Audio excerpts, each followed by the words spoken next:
सौतेली छोटी बहन। सोनी, बेटी सोनी, जल्दी करो, कॉलेज का वक्त हो रहा है। जी माँ, मैं कब की तैयार हूँ। लाओ, दो मेरा लंच बॉक्स।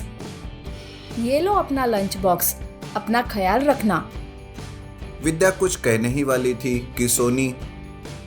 हाँ, मुझे मालूम है कि तुम क्या कहना चाहती हो। मैं अपना ख्याल रखूंगी और खूब पढ़ लिख कर डॉक्टर बनूंगी।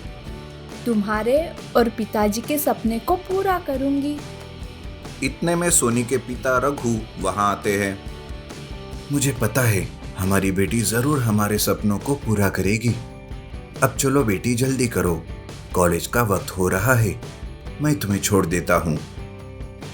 इस तरह उन तीनों की जिंदगी आराम से गुजर रही थी। तब सोनी के चाचा और चाची सोनी को अपने साथ अपने घर ले जाते हैं।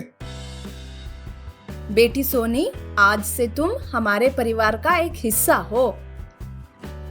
यह कहकर चाची अपनी बेटी छाया को बुलाती है। छाया, छाया बेटी, छाया जरा इधर तो आना। छाया वहां आती है। छाया, आज से सोनी हमारे साथ रहेगी, इसका ख्याल रखना और तुम दोनों मिलकर रहना। ये कहकर चाची वहां से चली जाती है। छाया को सोनी बिल्कुल भी पसंद नहीं थी। वो उसे अपने साथ घर में रखना नहीं चाहती थी। अगले दिन सुबह छाया कॉलेज के लिए तैयार हो रही थी कि तभी वहां सोनी आती है। कहो, क्या है? क्यों तुम मेरे कमरे में आई हो? सोनी कुछ कहने ही वाली थी कि तभी वहां चाचा और चाची आते हैं।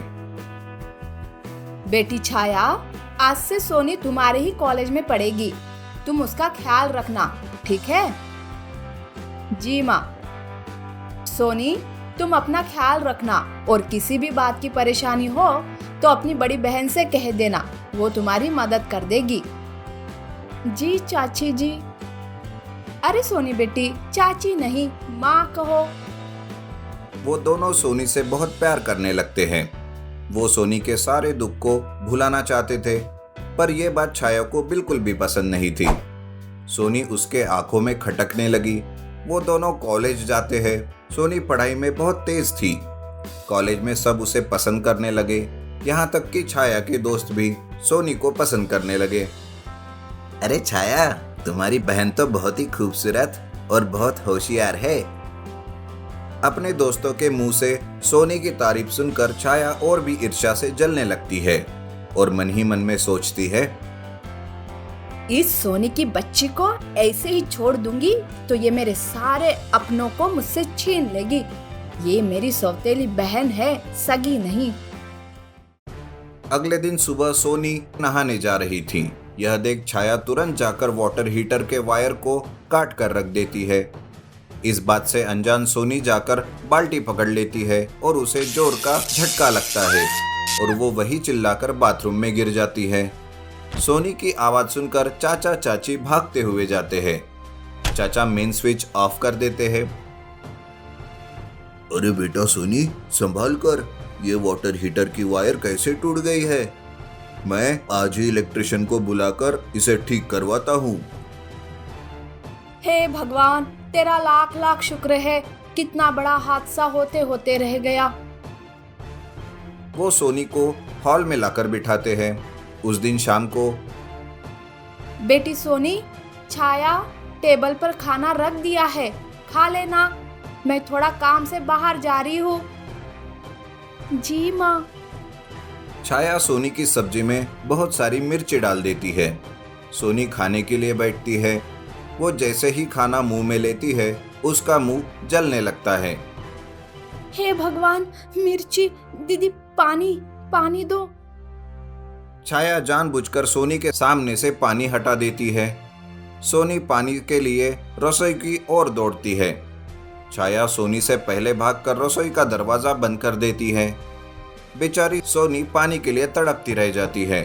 उस रात सोनी अपने माता पिता को याद करके बहुत रोती है। अगले दिन छाया और सोनी कॉलेज के लिए जा रहे थे। चाचा जी को कुछ काम होने की वजह से वो अपनी कार लेकर चले जाते हैं। छाया सोनी को खेतों के रास्ते से कॉलेज ले जाती है। दीदी, हम इस रास्ते से क्यों जा रहे हैं? तुझे इससे मतलब, अगर तुझे आना है तो तू आ, नहीं तो अपने रास्ते जा। तू अपने रास्ते और मैं अपने रास्ते, समझी?